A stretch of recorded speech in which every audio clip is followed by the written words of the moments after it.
Welcome to our daily dive into the world of AI, where principles are turning into penalties and guidance becomes law. I'm Mick, joined by Simone and Jazz, and today we unpack regulation getting real. If 2024 was about drafting rules, 2025 is enforcement season. Compliance moves from slide decks to audit binders, and that shift touches product roadmaps, procurement checklists, and everyday features people rely on. And it's not just one rulebook. It's layers, state, federal, and global regimes intersecting in messy ways. That fragmentation creates tough choices for vendors and consumers who want consistent, safe experiences. We'll tell the story of AI rules moving from abstract to enforceable, with human moments from workplaces, clinics, and the apps you open before coffee. The stakes are personal, immediate, and complicated. We'll ask which 2025 changes might force product redesigns or pauses, and how smaller teams can prioritize compliance without gutting hiring or raising prices. Practical, clear, and grounded in real choices ahead. We'll also explore geopolitics shaping AI rules. Different countries, different priorities. It determines whether your favorite app launches a feature, changes a default, or disappears entirely where you live and work. We keep it human-centric and measured, but we won't duck the tension between innovation speed and precaution. Expect brisk explainers, some laughter, and clear takeaways you can use tomorrow morning. Because 2025 is a pivot point. Patchworks are hardening into obligations with teeth. The difference between guidance and governance is suddenly your audit trail, your access to contracts, and your public reputation. Let's map the landscape, then get practical. We'll talk sandboxes, impact assessments, audits, and what vendors must do to earn trust. And we'll ground it in people, not just policy acronyms. Topic 1 is the jump from principles to penalties. Enforcement moves in, audits arrive, and procurement desks start asking tough questions. What changes in 2025 make companies redesign, pause, or pivot? A big one is documentation. Audit-ready means versioned model cards, data lineage, testing protocols, bias metrics, and incident response. Not a glossy PDF, but a living bundle your customers and regulators can inspect. Procurement rules get sharper too. Public agencies, hospitals, big banks are already adding AI risk questionnaires requiring impact assessments, explainability claims, and third-party audits. If you can't answer, you can't sell into those contracts. Fines and bans loom larger. Failure to implement safeguards can mean monetary penalties, suspension from tenders, or forced feature changes. That's a balance sheet problem, not just a policy headache for legal counsel. For small teams, prioritization matters. Start with systems touching sensitive data or high-stakes decisions. Map data flows, document model purposes, and establish human-in-the-loop checkpoints where wrong outputs create real-world harm. And consider phased deployments. Ship to lower-risk users first, gather evidence, run red team exercises, then graduate features into regulated contexts with confidence. Iteration beats all or nothing when penalties attach to failures. We'll explore impact assessments, audits, and sandboxes, plus one founder's experience pausing a launch after a customer demanded documentation they didn't yet have. It's a cautionary tale with a constructive ending. And we'll address privacy head-on. Your apps may change how they handle your data because cross-border rules and consent expectations tighten. Expect clearer disclosures, more toggles, and occasionally, features withheld where standards diverge. Okay, let's dig in and make compliance feel less like doom and more like an operations upgrade that builds trust while keeping innovation alive. It's doable with the right sequencing and habits. I spoke with Lena, who runs a 10-person startup offering AI support tools to clinics. A hospital buyer loved the demo but asked for an impact assessment, bias testing evidence, and rollback procedures. Lena's team paused the rollout. They mapped decision points, documented error categories, and implemented a human override for any high-risk suggestion. It added 2 sprints but ultimately opened the door to procurement approval. That's impact assessment thinking. Identify affected groups, map risks, and quantify likelihood and severity. Then show mitigation steps and monitoring cadence. When regulators ask, you present evidence, not aspirations or marketing language. Documentation now extends to training data summaries and data governance. Who has access, how long is data retained, and where does it travel? Cross-border processing triggers extra scrutiny and, sometimes, contractual restrictions or localization requirements. Audits are increasingly third-party. Think security certifications, structured red teaming against prompt injection or data leakage, and fairness evaluations. The audit isn't theater, it's now the ticket to compete in regulated verticals. Let's humanize it. A nurse manager told me they delayed a triage assistant because they wanted clear escalation rules and error thresholds.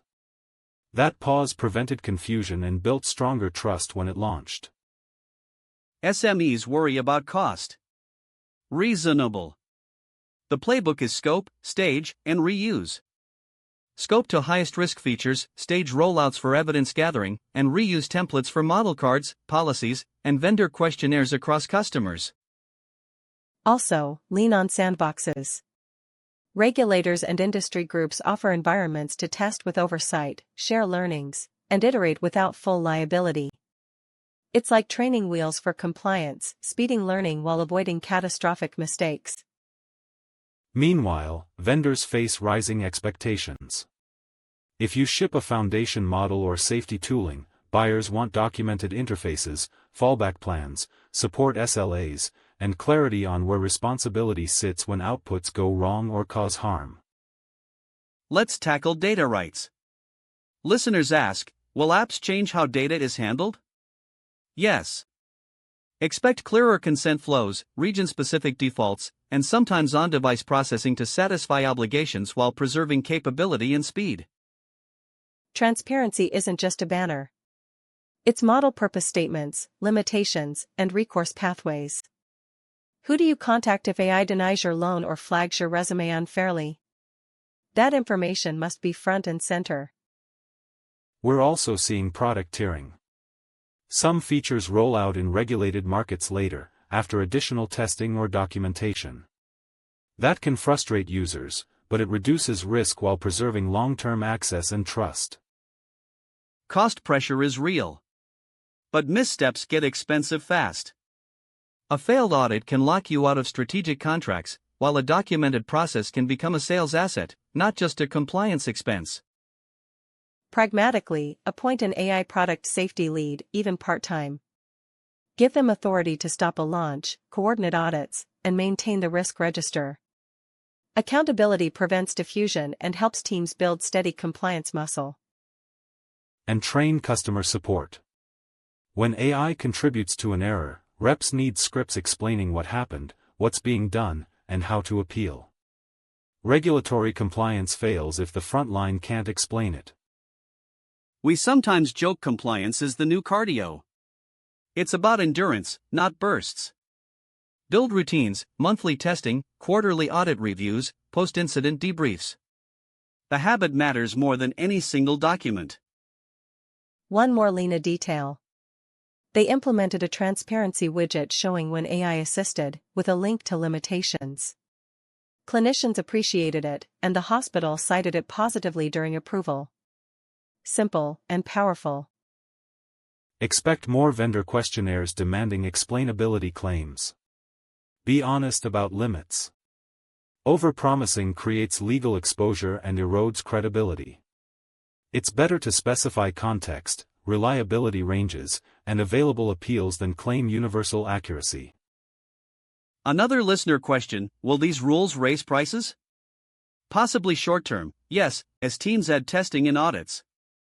But better safety reduces expensive failures and builds trust that drives sustainable adoption and retention. If resources are limited, think triage. First, systems impacting rights or safety. Second, anything customer-facing with data collection. Third, internal tools, but still document basic risks. Progressive hardening beats analysis paralysis every time. Don't forget vendor contracts. Allocate responsibilities explicitly: data security, model updates, incident reporting timelines. If you rely on a model provider, make sure your obligations match theirs, otherwise, you inherit unmanageable gaps. There's a cultural shift too. Teams celebrate shipping fast, but 2025 rewards shipping responsibly. Risk reviews become routine, not roadblocks. The sooner they're embedded, the less they feel like emergency brakes. And note the upside: accountability builds user trust. Clear consent, recourse, and documentation reduce fear. When people understand boundaries, they adopt faster, give feedback, and help you improve. Trust is an accelerant. Finally, keep a model registry. Track purpose, datasets, tests, approvals, and owners. When auditors knock, or a customer asks, you're ready. It's your compass in the labyrinth of intersecting rules. So, what's the checklist? Inventory systems, tier risks, document purposes and limitations, set escalation paths, and plan audits. Bake these into sprints, not quarterly panic. Compliance becomes muscle memory, not emergency triage. Prioritize high-impact systems, reuse templates relentlessly, and invest early in documentation. Consider sandboxes for learning and staged rollouts for evidence. Those steps reduce fines risk and unlock procurement faster than ad hoc fixes ever will. Train frontline teams to explain AI decisions, and publish clear recourse. If people know how to challenge outcomes, trust increases. Regulators love it, customers appreciate it, and your brand benefits immediately. Contracts matter. Align obligations with model providers and integrators. If a provider updates safety filters, your commitments should reflect that, including incident timelines and patch SLAs. Clarity prevents finger pointing when something breaks. Document trade-offs openly. If you limit a feature to reduce risk, say so plainly. Users respect candor, and regulators reward transparency. It's the opposite of dark patterns: explain, invite feedback, iterate. And remember, good governance is a product feature. Security, fairness, and reliability sell. Put them in your launch notes and demos. Compliance isn't just a cost center, it's customer value articulated clearly. Up next, how fragmented rules collide across borders and even across states, with California's moves potentially setting a bar for everyone else.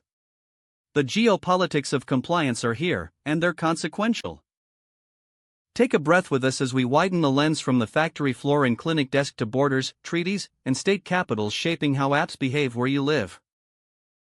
Different jurisdictions aren't converging quickly.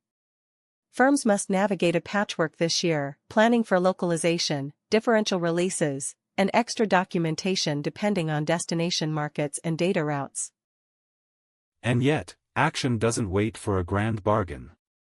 Agile, targeted rules and state-level initiatives often drive change faster than sweeping federal statutes. That's both empowering and maddening for planners. Let's get concrete about cross-border impacts, California's momentum, and how geopolitics turns into product toggles, price changes, and access questions for people trying to work, travel, and connect online. Topic 2: The fragmented map. EU, US, China, and others are writing rules with different values. The result is supply chain choices, data flow puzzles, and region-specific product decisions. Geopolitical goals matter. Regulation is becoming a tool of statecraft, influencing market access, export controls, and research partnerships.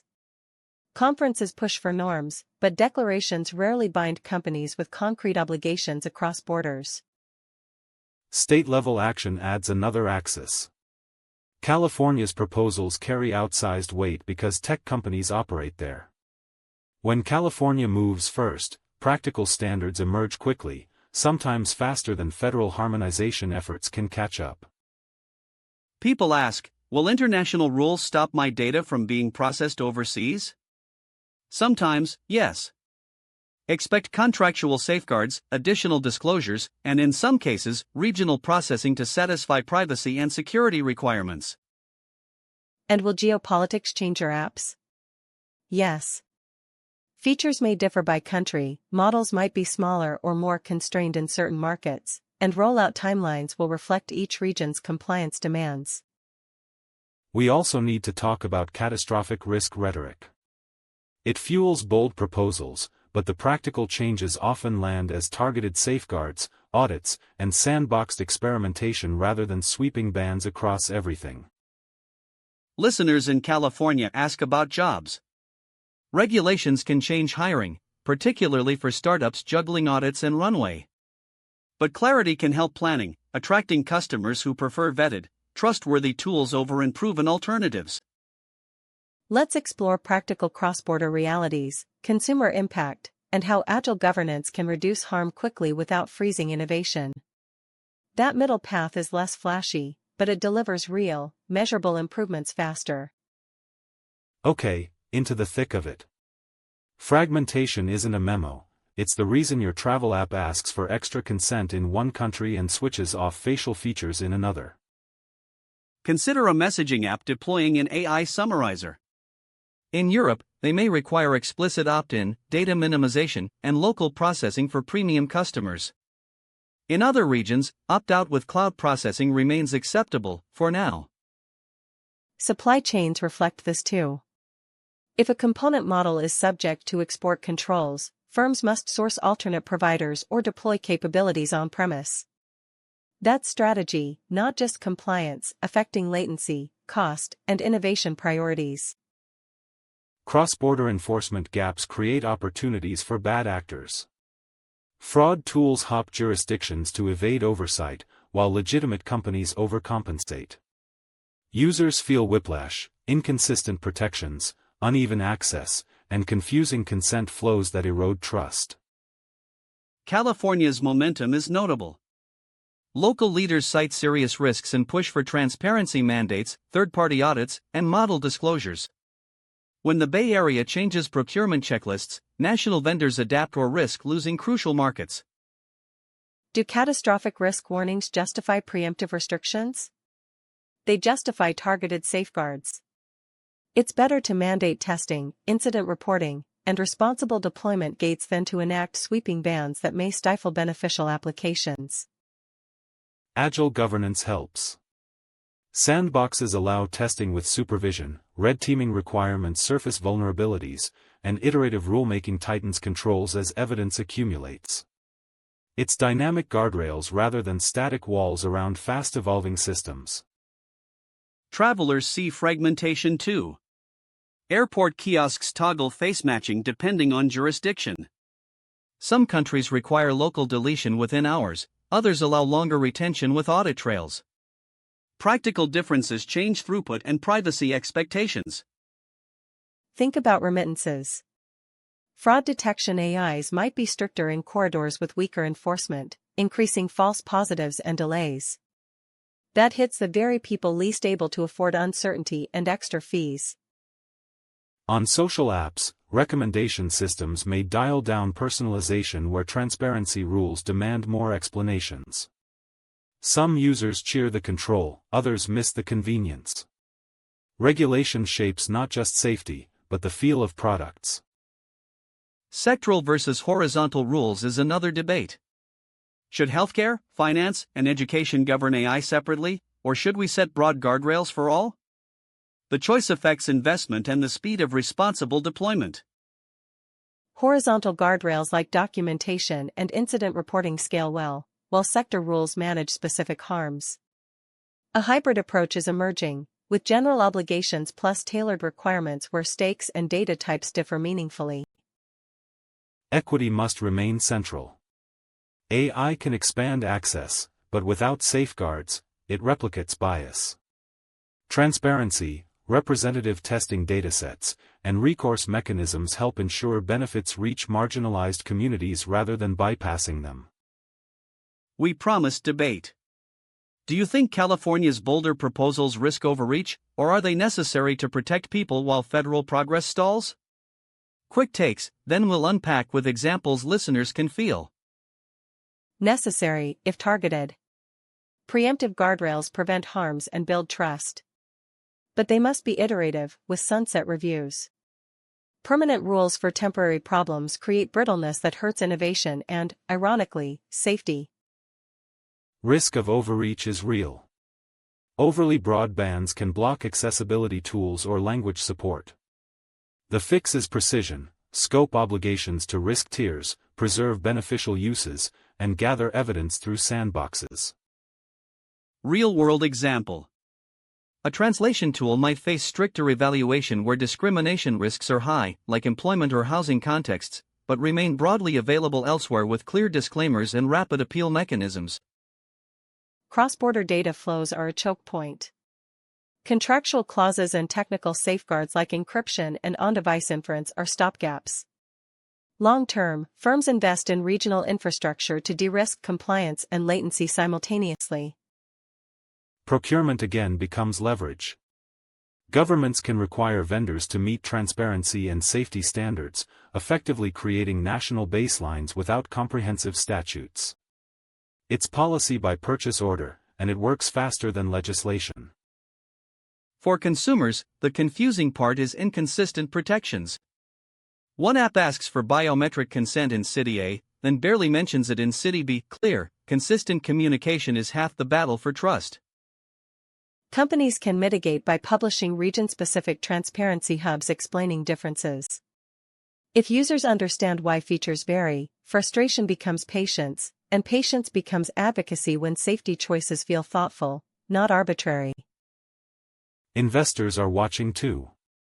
Fragmentation shapes valuations because compliance maturity becomes a moat.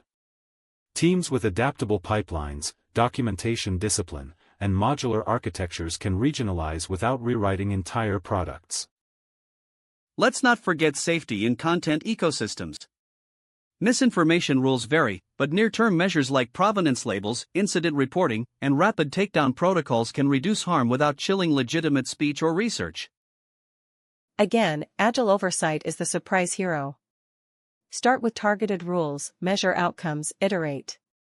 Certifications and audits can be refined quickly, capturing new risks without waiting years for giant statutes. One caveat. Agile doesn't mean opaque. Public dashboards for sandbox results, clear criteria for graduating products, and stakeholder involvement keep legitimacy high while enabling speed. Transparency is the anchor for experimentation. Time. Plan for regional differences with adaptive releases, transparency hubs, and contractual guardrails. Build modular pipelines so privacy and security controls can swap depending on jurisdiction without rewriting everything. Use agile tools, sandboxes, red teaming, and iterative audits. Make decisions evidence-based, with sunset clauses and revision triggers. That's how we keep protections current while letting beneficial innovation reach people faster. Engage locally. State-level processes often move quick and shape national norms. Showing up with concrete evidence and user stories can tilt requirements toward practical safeguards instead of blunt, unintended consequences. For consumers, ask products for transparency, consent controls, and recourse. If a feature disappears, demand an explanation. If it ships, ask how it was tested and how harms will be fixed rapidly. For builders, document early, contract wisely, and regionalize smartly. The cost is real, but the payoff is trust, market access, and resilience amid shifting rules. It's strategy disguised as compliance. And remember, fragmentation isn't forever.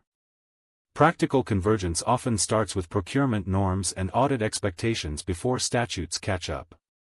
Lead with evidence and usability, and you help shape where the center lands.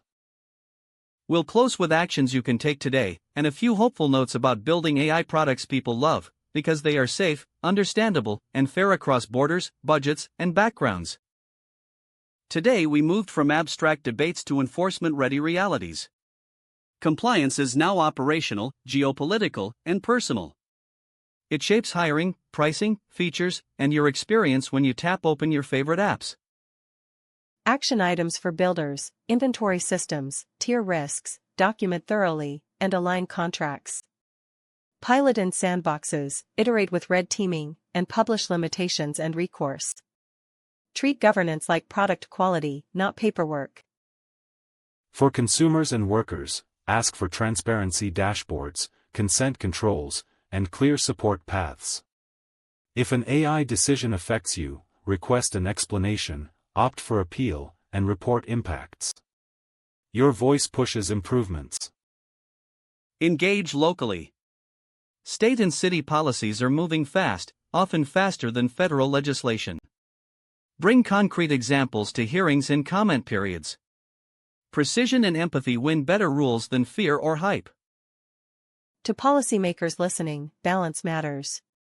Targeted safeguards, iterative oversight, and strong transparency go farther, faster, than sweeping bans.